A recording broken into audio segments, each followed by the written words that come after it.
विद्यार्थियों, भूगोल की कक्षा में सौरमंडल को सीखने के बाद हमने सौरमंडल में सूर्य को पढ़ा, हमने विभिन्न ग्रहों को पढ़ा और उनसे संबंधित विभिन्न तथ्यों को जाना। आज हम चर्चा करेंगे एक ऐसे टॉपिक की जो भूगोल के लिए जितना महत्वपूर्ण है उतना खगोल शास्त्र के लिए भी महत्वपूर्ण है। और ये जो विषय है विद्यार्थियों, ये भारतीय संस्कृति से बहुत करीब से जुड़ा हुआ है। टॉपिक का नाम है ग्रहण। आप लोगों ने देख ही लिया होगा थंबनेल में। तो आज हम पढ़ने वाले हैं ग्रहण के बारे में। ग्रहण क्या होते हैं? मुख्य रूप से ये कोई ऐसी चीज़ नहीं है जो आप पहली बार पढ़ रहे होंगे, ये आपने कई बार पढ़ा होगा, कई बार।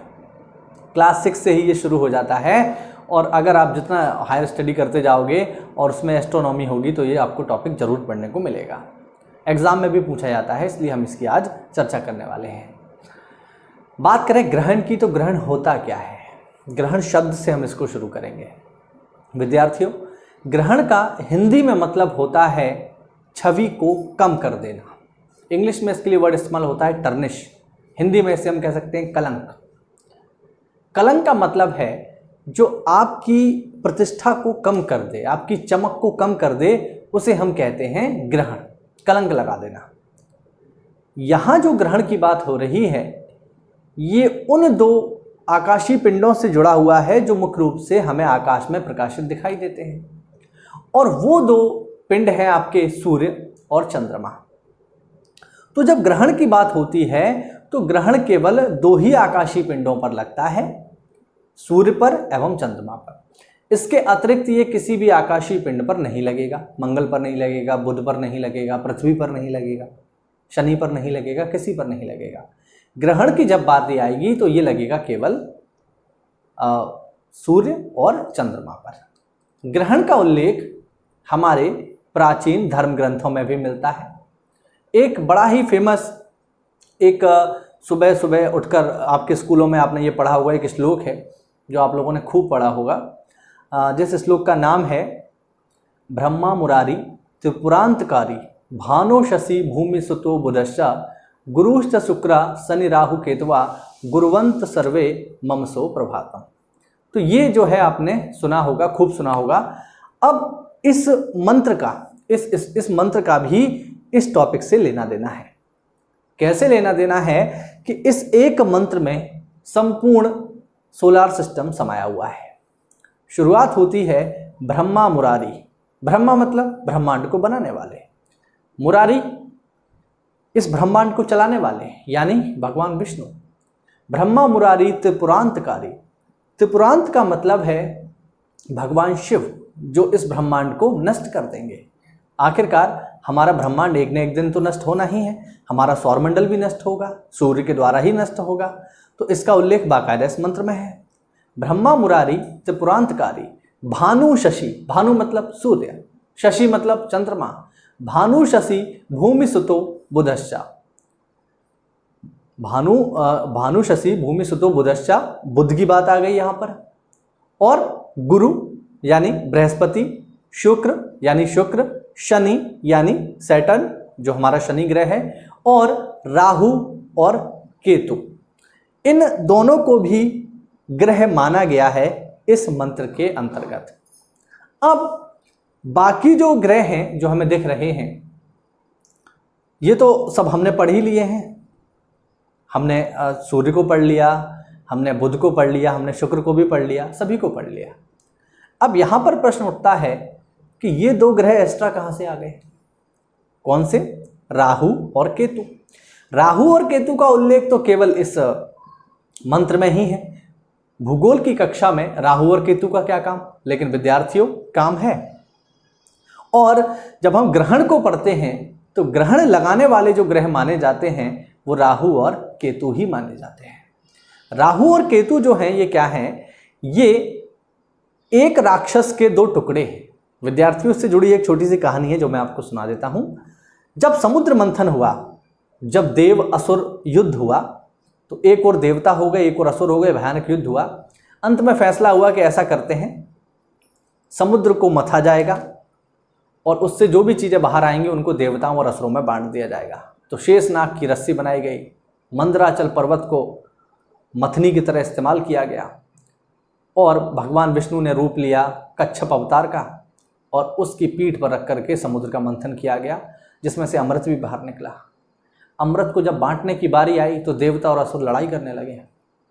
तब भगवान विष्णु ने रूप लिया मोहिनी का और मोहिनी अवतार धारण करके उन्होंने देवताओं को अमृत पिलाना शुरू किया। जब भगवान विष्णु देवताओं को अमृत पिला रहे थे तो उसी कतार में एक राक्षस भी चुपचाप आकर के बैठ गया। जब देवताओं को अमृत मिल रहा था तो अमृत की बूंदें उस राक्षस को भी मिल गईं। इस बात को देख लिया सबसे प्रकाशमान ग्रहों ने, और सबसे प्रकाशमान कौन है? सूर्य और चंद्रमा। इन दोनों ने जब ये चीज़ देखी कि ये तो राक्षस है तो उन्होंने तुरंत आगाह किया भगवान विष्णु को, जो मोहिनी रूप में थे, कि महाराज ये तो असुर है।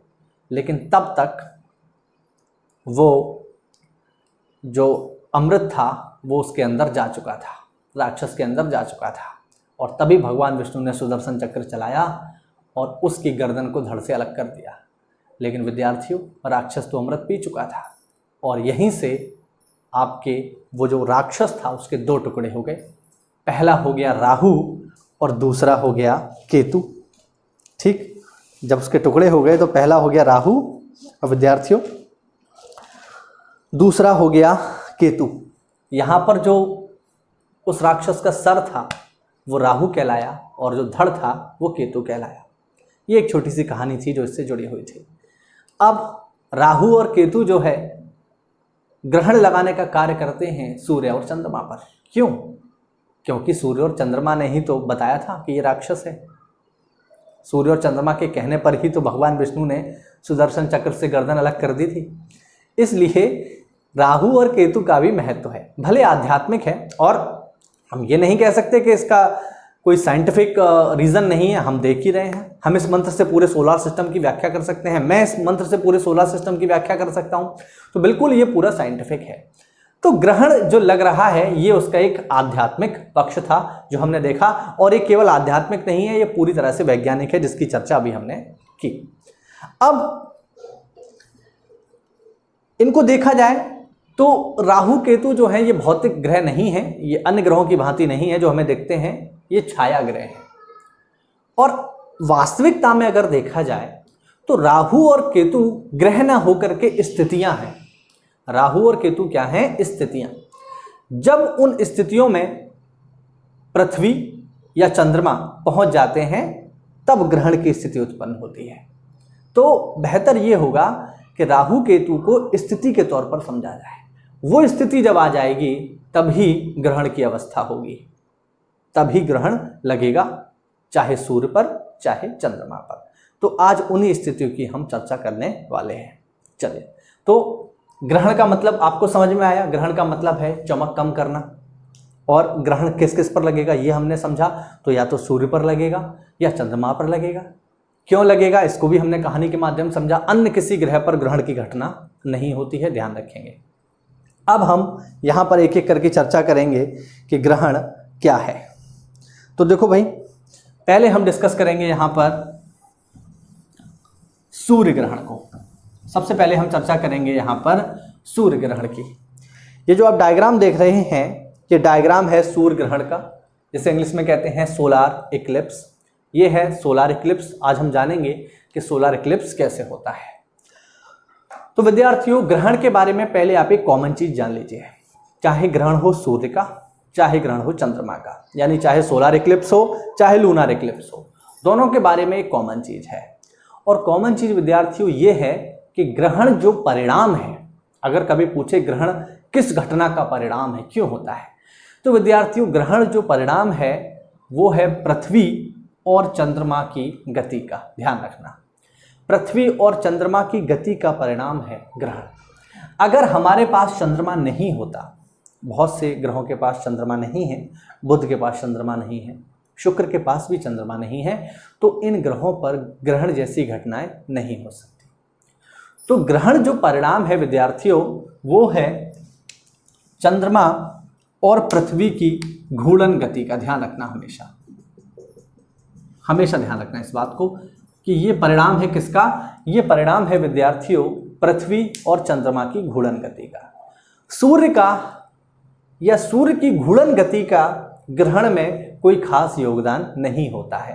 ठीक, सूर्य का ग्रहण में या सूर्य की घूर्णन गति का, सूर्य के घूमने का हमारे ग्रहण पर कोई खास परिणाम नहीं पड़ता है। ये जो परिणाम है ये मुख्य रूप से पृथ्वी और चंद्रमा की गतियों से जुड़ा हुआ है। तो हम जान लेते हैं कि सूर्य ग्रहण कब होता है। तो ये डायग्राम है सूर्य ग्रहण का। बहुत ही सिंपल सी बात है कि सूर्य ग्रहण कब होगा। तो सूर्य ग्रहण तब होगा जब सूर्य और पृथ्वी के बीच में चंद्रमा आ जाएगा। वो स्थिति जब सूर्य और पृथ्वी के बीच में चंद्रमा आ जाता है तब विद्यार्थियों ग्रहण लगता है।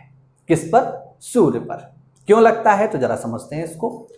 देखो विद्यार्थियों, ये है सूर्य, ये है पृथ्वी और ये है चंद्रमा। जैसे पृथ्वी सूर्य का चक्कर काट रही है उसी ढंग से चंद्रमा पृथ्वी का चक्कर काट रहा है।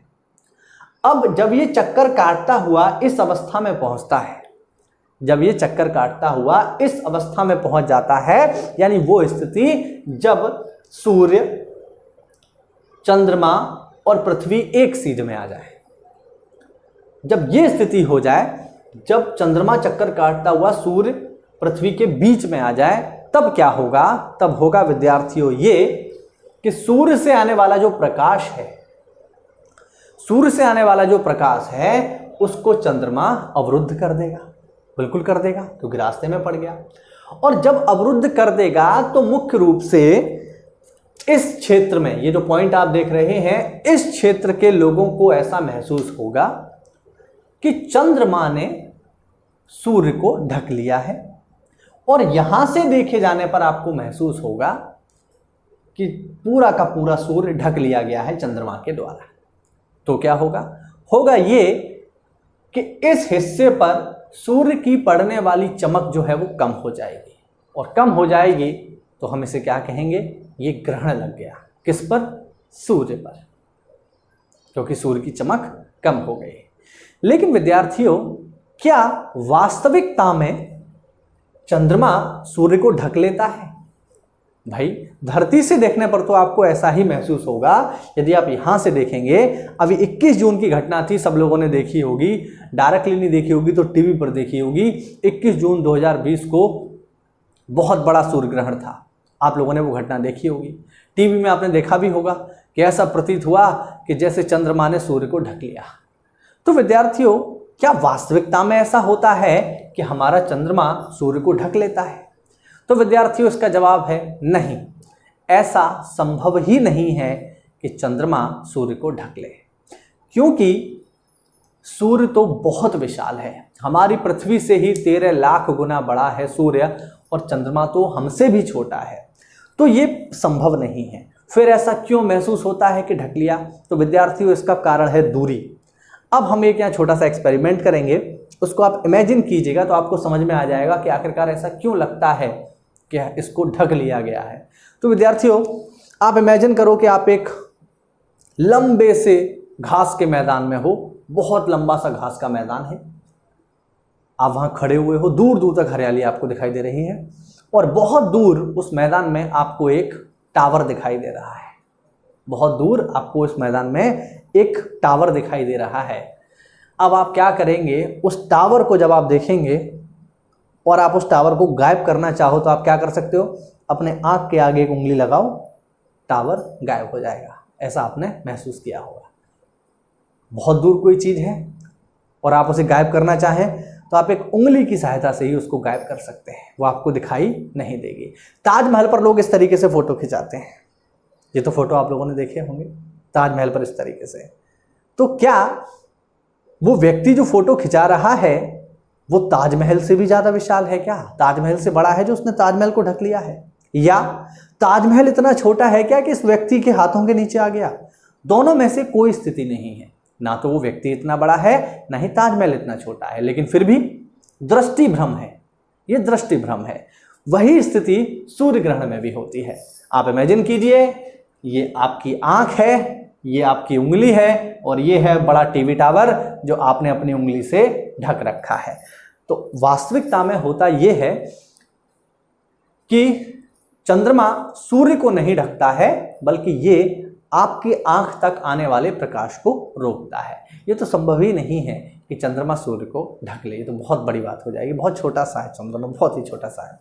तो विद्यार्थियों, ये हम कह सकते हैं एक प्रकार का दृष्टि भ्रम, या एक प्रकार की ऐसी खगोलीय घटना है जो दृष्टि भ्रम पर आधारित है, क्योंकि ऐसा संभव नहीं है। अब किताबों में तो ये लिखा ही होता है, किताबों में आपने पढ़ा होगा कि जब चंद्रमा ढक लेता है सूर्य को तब जो है सूर्य ग्रहण हो जाता है, लेकिन ये प्रैक्टिकली पॉसिबल नहीं है, साइंटिफिकली पॉसिबल नहीं है। तो ये स्थिति यहाँ पर होती है सूर्य ग्रहण की, जब सूर्य और पृथ्वी के बीच में चंद्रमा आ जाए। अब देखो विद्यार्थियों, जहां पर ये पॉइंट हमने लगाया है, यहां से अगर कोई सूर्य ग्रहण को देखेगा इस बिंदु से, तो उसे निश्चित रूप से ये दिखाई देगा कि चंद्रमा ने पूरा सूर्य को ढक लिया है। तो यहां से देखे जाने पर ये आपको पूर्ण सूर्य ग्रहण दिखाई देगा इस पॉइंट से। लेकिन अगर आप इन किनारों से देखें, तो इन किनारों से देखे जाने पर आपको ग्रहण तो दिखाई देगा, लेकिन वो पूर्ण नहीं होगा, वो आंशिक होगा। 21 जून को जो हमने सूर्य ग्रहण देखा, वो हो सकता है कुछ स्थानों से पूर्ण दिखाई दिया हो, लेकिन हम जिस क्षेत्र में आते हैं, चाहे यूपी हो गया, चाहे उत्तराखंड हो गया या बिहार हो गया, यहां से जो सूर्य ग्रहण दिखा वो आंशिक ही था, क्योंकि उस बिंदु पर हम नहीं थे जहां से हमें ये पूरा पूरा दिखाई दे पाता। तो अगर आप इस बिंदु से देखेंगे तो पूर्ण सूर्य ग्रहण दिखेगा, इसके अलावा आप किनारों से देखेंगे तो आपको आंशिक सूर्य ग्रहण दिखाई देगा। ठीक है, समझ पा रहे हैं? अब विद्यार्थियों, कुछ और पॉइंट डिस्कस करते हैं इसके बारे में। पॉइंट ये है कि वह स्थिति जब चंद्रमा पृथ्वी का चक्कर काटते हुए यहां आ जाता है विद्यार्थियों, इस स्थिति में, समझ रहे हैं ना, जब यहां आ जाता है तो इस घटना को हम कहते हैं अमावस्या। ध्यान रखना, अमावस्या यानी न्यू मून। तो इस चीज को आप हमेशा ध्यान रखेंगे कि सूर्य ग्रहण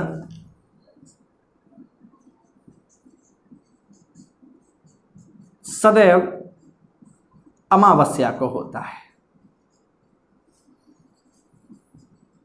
इस बात को ध्यान रखना। सूर्य ग्रहण सदैव कब होगा? सूर्य ग्रहण सदैव होगा अमावस्या को, सदैव।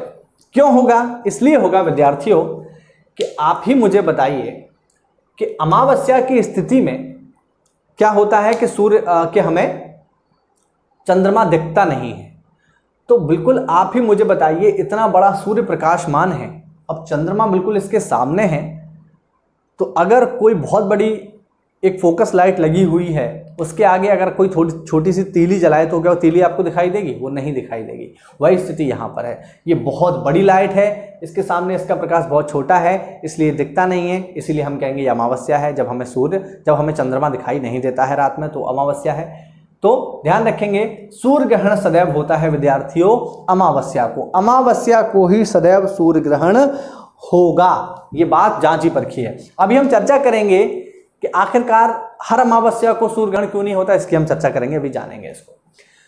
आगे हम देखें विद्यार्थियों, तो मैंने बताया कि वह स्थिति जब जब सूर्य, चंद्रमा और पृथ्वी एक सीध में आ जाएं तो सूर्य ग्रहण होगा। लेकिन विद्यार्थियों ऐसा भी नहीं है, ध्यान रखिएगा, ऐसा नहीं है कि जब भी कभी ये सीध में आएंगे तभी सूर्य ग्रहण हो जाएगा। तो पहली चीज तो ये है कि वह स्थिति जब सूर्य, चंद्रमा और पृथ्वी एक सीध में हो, तो इस घटना को कहा जाता है सिजगी। ध्यान रखिएगा, वो घटना जिसमें सूर्य, चंद्रमा और पृथ्वी एक सीध में आ जाए, ठीक है, तब इस घटना को हम कहते हैं सिजगी। लेकिन विद्यार्थियों ये समझने वाली चीज है कि सिजगी होने मात्र से ही सूर्य ग्रहण नहीं होगा। क्यों नहीं होगा? तो विद्यार्थियों थोड़ा सा समझने वाली चीज है, सिजगी तो यहां पर भी होगा, सिजगी की स्थिति तो ये भी होगी, सिजगी की स्थिति तो ये भी होगी, और सिजगी की स्थिति विद्यार्थियों यहां भी होगी। दिखाई दे रहा है यहां तक? तो सिजगी तो यहां भी होगा। अब आप कहोगे कि ये सीध में कहां है? तो विद्यार्थियों माना ये बिल्कुल सीध में नहीं है, लेकिन अगर आप इसे ऊपर से देखोगे, ऊपर से, बात समझने का प्रयास करिएगा। अभी हम इसे सामने से देख रहे हैं तो हमें क्या लग रहा है? ये नीचे है, ये ऊपर है, ये भी ऊपर है। लेकिन विद्यार्थियों अगर आप इसे ऊपर से देखोगे तो ऊपर से आपको ये और ये एक ही सीध में दिखाई देंगे। बात समझने का प्रयास करिएगा। या इस स्थिति में आप देखोगे तब भी ये आपको एक ही सीध में दिखाई देंगे, ये और ये ऊपर से देखे जाने पर। या हम इसी स्थिति की बात कर लें, यहां पर भी ये आपको एक ही सीध में मिलेंगे, लेकिन इस स्थिति में सूर्य ग्रहण होगा क्या? सूर्य ग्रहण नहीं होगा। तो विद्यार्थियों ध्यान रखिएगा, सिजगी वो स्थिति होती है जब सूर्य, पृथ्वी और चंद्रमा एक सीध में आ जाएं, लेकिन एक सीध में आने से सूर्य ग्रहण नहीं होगा। सूर्य ग्रहण कब होगा विद्यार्थियों? तो सूर्य ग्रहण तब होगा जब स्थिति कंजंक्शन की हो, यानी युति की हो। युति इंग्लिश में इसे बोलते हैं कंजंक्शन।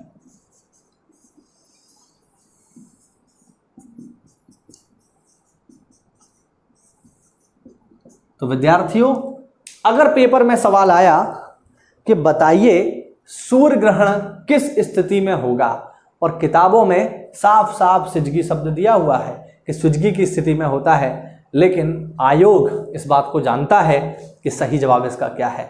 तो अगर आप सामान्य पढ़ करके जाएंगे कि आपने ठीक है सिजगी को पढ़ लिया कि सूर्य, पृथ्वी और चंद्रमा एक सीध में आ जाए, सिजगी हो जाती है, तो लगा दो इसका आंसर, तो गलत हो जाएगा।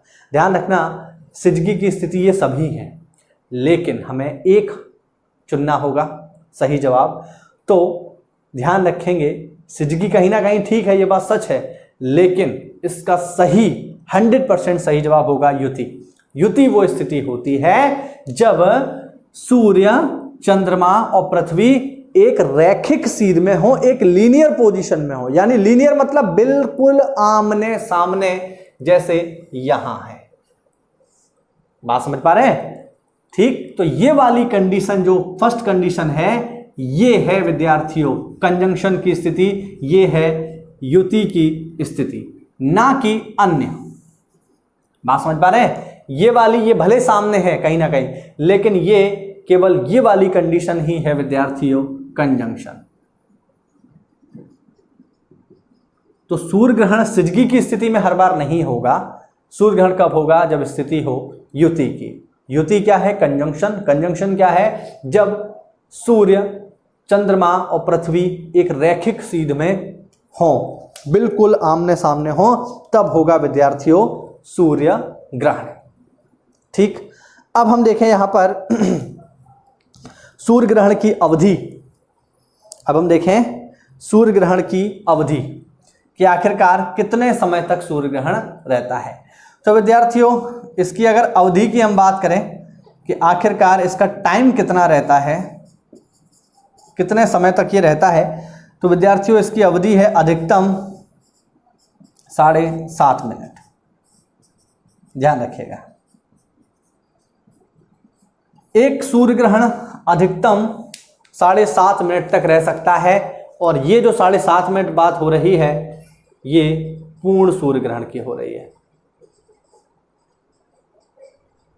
ध्यान रखना, अधिकतम जो पूर्ण सूर्य ग्रहण हो सकता है विद्यार्थियों, वो हो सकता है केवल 7.5 मिनट तक, या हम इसे 450 सेकंड भी कह सकते हैं। तो एक पूर्ण सूर्य ग्रहण की अधिकतम अवधि कितनी हो सकती है? या तो 7.5 मिनट या 450 मिनट। अब यहां एक प्रश्न उठता है। प्रश्न ये उठता है कि आप लोग कह दोगे कि 21 जून को जो सूर्य ग्रहण हुआ था वो तो 10 बजे से शुरू होकर के 1 बजे तक चला। बिल्कुल ये सवाल उठ सकता है मन में, बिल्कुल वाजिब सवाल है। तो मेरे प्यारे बच्चों, वो जो 10 बजे से शुरू होकर के दोपहर में 1 या 1:30 बजे तक जो सूर्य ग्रहण चला, जो 21 जून को हुआ था, वो मेरे बच्चों पूर्ण सूर्य ग्रहण नहीं था। वो आंशिक सूर्य ग्रहण था। आंशिक सूर्य ग्रहण हो सकता है 3 से 4 घंटे का, इसमें कोई आपत्ति नहीं है, लेकिन पूर्ण सूर्य ग्रहण तो केवल 7.5 मिनट का ही होगा, 450 सेकंड का ही होगा। ध्यान रखना, आपने जो टीवी में देखा कि सुबह 10 बजे से शुरू हो गया और 1 बजे तक चला, वो पूर्ण सूर्य ग्रहण नहीं था, वो आंशिक सूर्य ग्रहण था।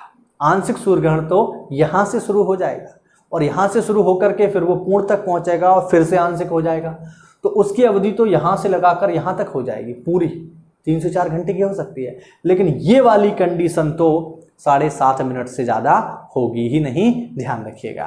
तो अवधि इसकी कितनी होती है, कितने टाइम तक ये चल सकता है मैक्सिमम, तो ये चलता है मैक्सिमम 7.5 मिनट तक। ठीक, अच्छा, अब एक स्थिति विद्यार्थियों और हो जाती है।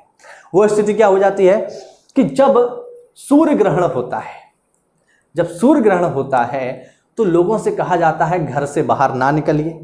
मुख्य रूप से इसमें जो है लोगों को ये कह दिया जाता है कि अभी जो है सूतक काल चल रहा है और घर से बाहर निकलोगे तो आप पर पाप पड़ेगा।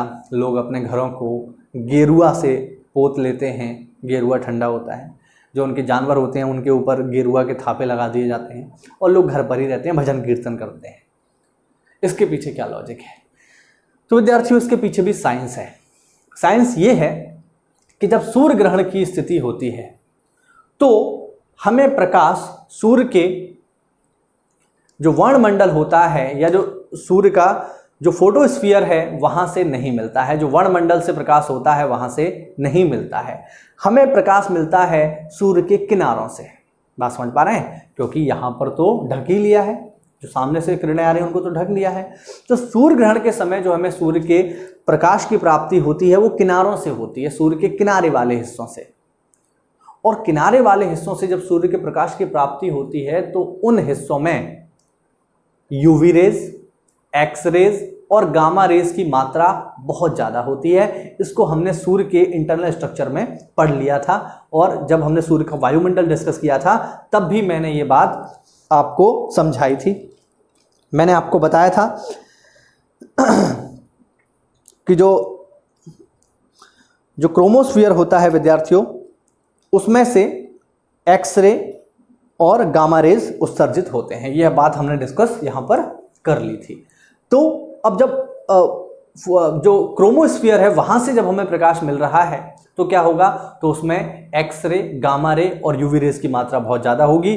अब आप इमेजिन करो एक्सरे कितना खतरनाक है। आपने जीवन में कभी ना कभी एक्सरे कराया होगा, नहीं कराया है तो बहुत अच्छी बात है, शायद आपका हो भी ना, लेकिन इससे पाला पड़ जाता है हमारा। एक्सरे में क्या होता है, हमें मशीन के आगे खड़ा किया जाता है और बामुश्किल 1 सेकंड के लिए एक्सरे आप पर छोड़ी जाती हैं, तो इतनी पावरफुल होती हैं कि आपके मांस को पूरा फाड़ करके निकल जाती हैं और आपकी हड्डी का फोटो खींच लाती हैं। तभी तो मालूम चलता है कहाँ हड्डी टूटी है कहाँ नहीं। अब आप सोचो कि आप अगर 3-4 मिनट खड़े रहोगे तो क्या हाल करेंगे आपके बॉडी का। आपकी जो सेल्स हैं, जो बॉडी सेल्स हैं, उनको डिस्ट्रॉय कर देंगे और आपको कैंसर हो सकता है। तो इतनी खतरनाक है। अब उस समय में लोगों को समझाया जाता है कि भैया यूवी रेज हैं वातावरण में, अल्फा रेज हैं, गामा रेज हैं, एक्स रे हैं। तो लोग कहते कहाँ हैं, हमें दिखाइए जरा। तो पंडित जी होशियार थे। पंडित जी ने क्या कहा, पंडित जी ने ये नहीं बताया कि इसमें यूवी रेज हैं, गामा रेज हैं। पंडित जी ने कहा कि इसमें पाप है, इसमें आपको पाप लगेगा, घर से बाहर जाओगे पाप लगेगा। पंडित जी बुद्धिमान थे। पंडित जी ने इसको पाप पुण्य से जोड़ दिया और पाप पुण्य से जोड़ते ही लोगों ने इस पर भरोसा किया और आप देखते हैं कि सूर्य ग्रहण के दौरान लोग घर से बाहर नहीं निकलते हैं। तो ये टोटल प्योर साइंस है। हमारे जो हमारी बुक्स हैं, जो हमारे धर्म ग्रंथ हैं, उनमें एक एक चीज़ साइंटिफिक है, कुछ भी ऐसा कपोल कल्पित नहीं है। आप देख ही रहे हैं, ये हम सारी चीज़ें सिद्ध कर रहे हैं यहाँ पर, तो ध्यान रखेंगे। अच्छा, अब जब पूर्ण सूर्य ग्रहण की जब घटना होती है तो हमें एक विशेष चीज़ देखने को मिलती है। जब पूर्ण सूर्य ग्रहण होता है विद्यार्थियों तो एक घटना और होती है जिस घटना को कहा जाता है कोरोना। अब एक तो कोरोना अभी चल रहा है, एक तो कोरोना अभी चल ही रहा है, वो तो हम देख ही रहे हैं। एक कोरोना सूर्य से भी जुड़ा हुआ है जो मैं आपको समझा देता हूँ। जब हमने सूर्य पढ़ा था तो हमने फोटोस्फीयर पढ़ा था, क्रोमोस्फीयर पढ़ा था और फिर पढ़ने वाले थे हम कोरोना। और मैंने तब ये कहा था कि कोरोना हम पढ़ेंगे ग्रहण के दौरान, तो वो टॉपिक आ चुका है। अब देखो होता क्या है कोरोना। प्रश्न पूछता है कि कोरोना क्या है, या सूर्य ग्रहण के समय, प्रश्न पूछता है आपसे, सूर्य ग्रहण के समय प्रकाश की प्राप्ति हमें सूर्य के किस हिस्से से होती है। यह प्रश्न आपसे पेपर में पूछा जाता है। तो देखिए हम जान लेते हैं कोरोना क्या है। तो देखो यह है विद्यार्थियों हमारा सूर्य, और हम बात कर रहे हैं पूर्ण सूर्य ग्रहण की। तो क्या होगा, तो धरती से देखे जाने पर चंद्रमा इसको ढक लेगा। थोड़ा ध्यान से समझिएगा, ये चंद्रमा ने इसको पूरा का पूरा ढक लिया। अब इतना होने के बावजूद भी जब ग्रहण पड़ा है और पूरा का पूरा ढक लिया है चंद्रमा ने, लेकिन इसके बावजूद भी सूर्य के किनारे वाले हिस्से खुले रह जाते हैं।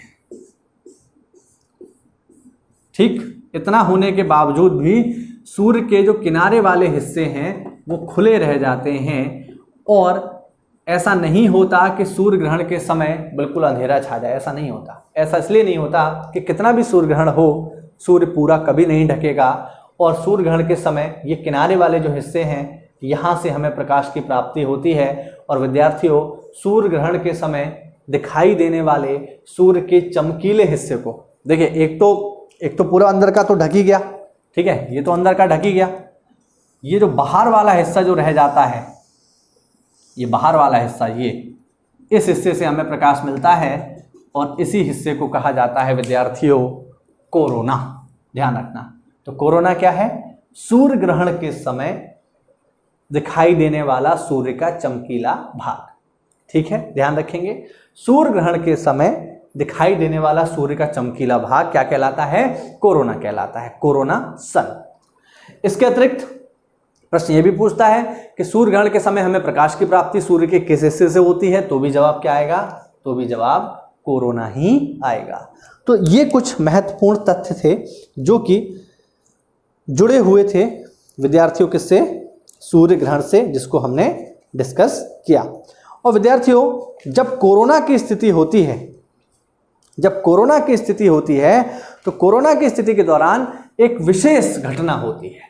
उस विशेष घटना में क्या होता है कि जब ये वाली कंडीशन आ जाती है कोरोना वाली पूर्ण सूर्य ग्रहण के समय, तो चंद्रमा ढकता तो है सूर्य को, लेकिन फिर भी पूरा नहीं ढक पाता, तो किनारे वाले हिस्से जगमगाते रहते हैं, और इन्हीं जगमगाते हिस्सों को कहा जाता है डायमंड रिंग। ध्यान रखना, इसी चमकीले भाग को जो हमें पूर्ण सूर्य ग्रहण के समय दिखाई देता है, इसे कहा जाता है डायमंड रिंग। अब 21 जून को जो खबर चली उसमें अक्सर करके लोग वीडियो में चिल्ला रहे थे, जो न्यूज़ चैनल थे वो चिल्ला रहे थे कि तो रिंग ऑफ फायर है, रिंग ऑफ फायर है। तो विद्यार्थियों रिंग ऑफ फायर तो पैसिफिक ओशन में है। अगर हम जियोग्राफी की दृष्टि से देख रहे हैं तो रिंग ऑफ फायर, तो इसको रिंग ऑफ फायर नहीं कहते हैं। रिंग ऑफ फायर तो प्रशांत महासागर में है, अग्निवलय पेटी जो कि ज्वालामुखियों का स्थान है। इस घटना को कहा जाता है डायमंड रिंग। एक फोटो के माध्यम से आप इसे समझ पाएंगे, मैं फोटो को आप लोग देख सकते हो। चलिए, तो ये था हमारा सूर्य ग्रहण।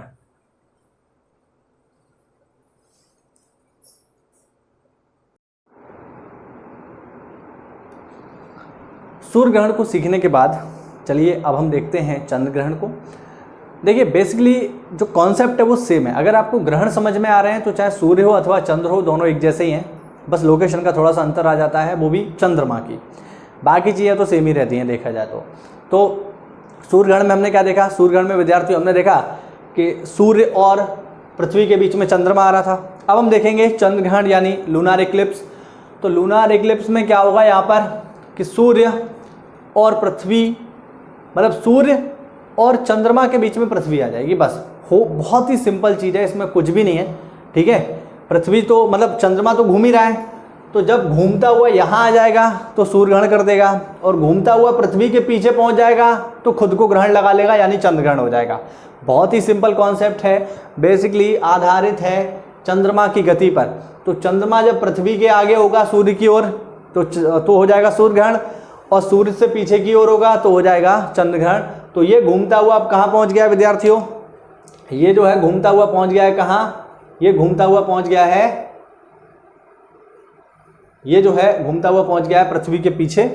तो ये घटना अब इसमें देखो हो क्या रहा है, इसमें हो ये रहा है कि सूर्य से आने वाला जो प्रकाश है, जो लाइट है, अब चूंकि पृथ्वी बहुत बड़ी है तो पृथ्वी क्या करेगी, इस लाइट को रोक लेगी। अब चंद्रमा के पास खुद का प्रकाश तो है नहीं, खुद का प्रकाश केवल तारों के पास होता है और चंद्रमा एक तारा नहीं है, चंद्रमा एक ग्रह है, तो इसके पास खुद का प्रकाश तो है नहीं। तो होगा ये कि पृथ्वी जब इस प्रकाश को रोक लेगी तो इसका भी चमकना बंद हो जाएगा। और ये घटना कब होती है विद्यार्थियों, तो ये घटना होगी सदैव पूर्णिमा को। ये घटना विद्यार्थियों कब होती है, ये घटना होती है पूर्णिमा को। पूर्णिमा की क्या विशेषता है, पूर्णिमा की विशेषता है कि पूर्णिमा को चंद्रमा पूरा दिखाई देता है, इसे फुल मून कहते हैं। तो फुल मून में चंद्रमा पूरा दिखता है, चमकदार दिखता है, लेकिन जब ग्रहण होगा तो चंद्रमा चमकदार दिखेगा ही नहीं। अब पूर्णिमा को चमकदार नहीं दिख रहा है, इसका मतलब क्या हुआ, इसका मतलब ये हो गया कि चंद्रमा को ग्रहण लग गया। तो ये सिंपल सा कॉन्सेप्ट है किसका, चंद्र ग्रहण का। ठीक है, तो चंद्र ग्रहण होता है सदैव पूर्णिमा को। एक बात और ध्यान रखना, अब चूंकि पृथ्वी ने इसके प्रकाश को रोक लिया है तो पृथ्वी की छाया पड़ेगी किसके ऊपर, पृथ्वी की छाया पड़ेगी चंद्रमा के ऊपर। तो ये वाला जो पॉइंट आप देख रहे हैं ना, बिल्कुल बीच वाला, जहां पर छाया बिल्कुल टकराएगी, तो ये जो बीच वाला पॉइंट है जहां पर इस तरीके से छाया टकराएगी बिल्कुल बीचों बीच, तो इस पॉइंट को जहां पर पृथ्वी की छाया चंद्रमा पर पड़ेगी, इस पॉइंट को कहा जाता है अम्बरा। ध्यान रखना, इस पॉइंट को कहा जाता है विद्यार्थियों अम्बरा। अम्बरा ये वाला पॉइंट है, वो बिंदु जहां पर पृथ्वी की छाया चंद्रमा पर पड़ती है बिल्कुल बीच में, यहां बिल्कुल अंधेरा होगा, लेकिन इसके आसपास के जो क्षेत्र होंगे वहां पर बिल्कुल अंधेरा नहीं होगा, लेकिन छाया होगी। तो वो इलाके जो छायादार हैं, इन छायादार इलाकों को चंद्रमा पर कहा जाता है पेनम्ब्रा। ध्यान रखना।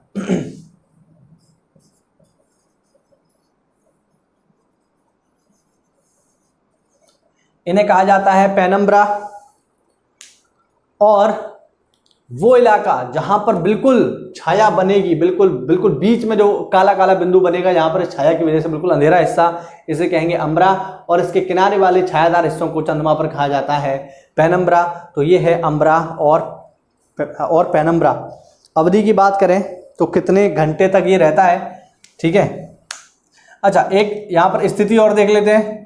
स्थिति इसकी क्या होती है, जैसे हमने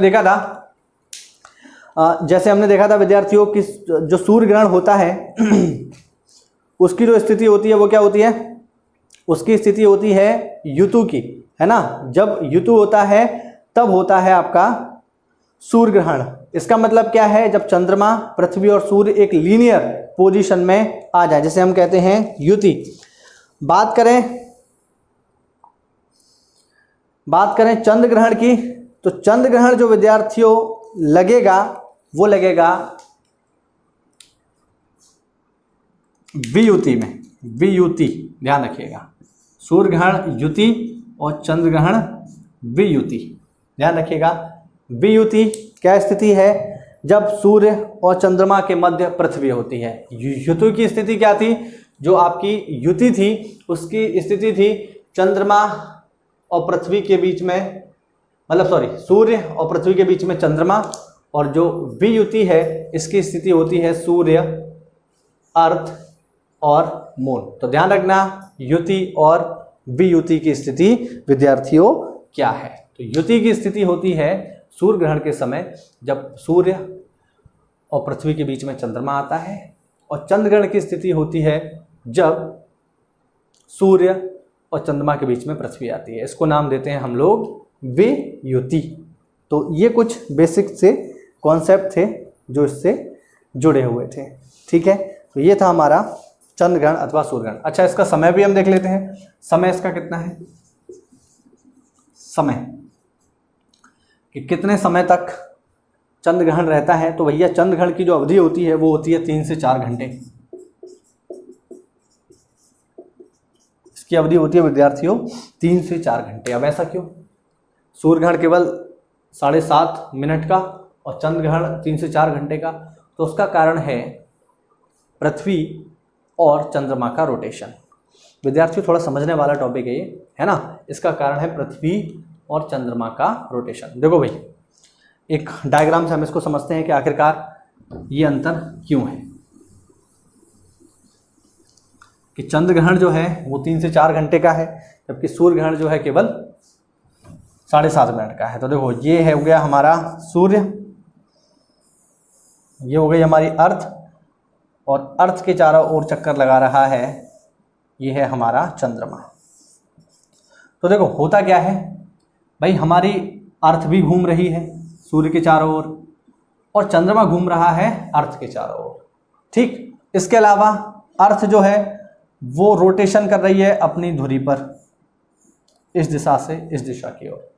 ठीक, तो होता यह है कि सूर्य ग्रहण के समय, ठीक है, जब सूर्य ग्रहण होता है विद्यार्थियों, तो सूर्य ग्रहण के समय पृथ्वी तो घूम रही है ऐसे, ध्यान दीजिएगा, और चंद्रमा घूम रहा है ऐसे। जब सूर्य ग्रहण की स्थिति तो ये हम देख रहे हैं ना, जब सूर्य और पृथ्वी के बीच में चंद्रमा है, सूर्य ग्रहण है, तो सूर्य ग्रहण के समय पृथ्वी जा रही है इस रास्ते और चंद्रमा जा रहा है इस रास्ते, यानी दोनों विपरीत चल रहे हैं। भाई विपरीत ही चल रहा है ना, पृथ्वी जा रही है इधर, चंद्रमा जा रहा है इधर, तो विपरीत चलने के कारण इनके बीच का जो समय है वो कम हो जाता है, कम हो ही जाएगा। ये बिल्कुल वैसा ही है, दो रेलगाड़ियां एक दूसरे को विपरीत क्रॉस कर रही हैं, तो क्या होगा, दोनों की स्पीड हम जोड़ देते हैं। आपने मैथ में ये सवाल किए होंगे, वैसे ही यहाँ पर है। लेकिन अब हम बात करें चंद्र ग्रहण की, तो चंद्र ग्रहण स्थिति क्या होगी, ये वाली होगी। अब चंद्र ग्रहण में क्या होगा, जिधर पृथ्वी घूम रही है अब उधर ही चंद्रमा घूम रहा है। देखिए भाई चंद्रमा ऐसे ही तो घूम रहा है ना इसके चारों ओर, है ना, तो जिधर पृथ्वी घूम रही है उधर ही चंद्रमा घूम रहा है। इस वजह से इन दोनों की जो स्पीड है वो ऐड हो जाती है, और जब स्पीड ऐड हो जाए मतलब स्पीड जो है माइनस हो जाएगी, क्योंकि दोनों साथ ही साथ चल रहे हैं ना, एक दूसरे के बराबर चलने लगेंगे, तो बराबर चलने लगेंगे तो समय ज़्यादा लगेगा। इसलिए विद्यार्थियों चंद्र ग्रहण का समय है 3 से 4 घंटे और सूर्य ग्रहण का समय है केवल 7.5 मिनट। अब यहाँ पर एक प्रश्न और उठता है, और वो प्रश्न है विद्यार्थियों पूर्णिमा और अमावस्या से। ठीक है, तो पूर्णिमा और अमावस्या को जो है हम देख लेंगे अगली क्लास में, जब हम पढ़ेंगे चंद्रमा को। ठीक है, अभी चंद्रमा हमारा शेष है, तो जब हम चंद्रमा को पढ़ेंगे तो उस क्लास में हम लोग जानेंगे। जैसे यहाँ पर एक टॉपिक, एक जो चीज़ और है जो आपको पता होनी चाहिए, वो ये कि हमने देखा कि विद्यार्थियों सूर्य ग्रहण जो होता है, सूर्य ग्रहण जो होता है वो सदैव होता है अमावस्या को, और चंद्र ग्रहण होता है सदैव पूर्णिमा को। तो क्या हर अमावस्या और हर पूर्णिमा को सूर्य ग्रहण अथवा चंद्र ग्रहण होते हैं? इस सवाल के साथ मैं आपको छोड़े जाता हूं। इस सवाल का जवाब आपको मिलेगा जब हम चंद्रमा पढ़ेंगे तब, और तब हम जानेंगे कि आखिरकार क्यों हर पूर्णिमा और अमावस्या को सूर्य ग्रहण अथवा चंद्र ग्रहण की स्थिति नहीं होती है। तो आज के लिए इतना ही रखते हैं, मिलते हैं अगली क्लास में। चंद्रमा को जब हम डिस्कस करेंगे तो ये सारी चीज़ें जानेंगे। तब तक के लिए स्टे होम, स्टे सेफ। जय हिंद, जय भारत।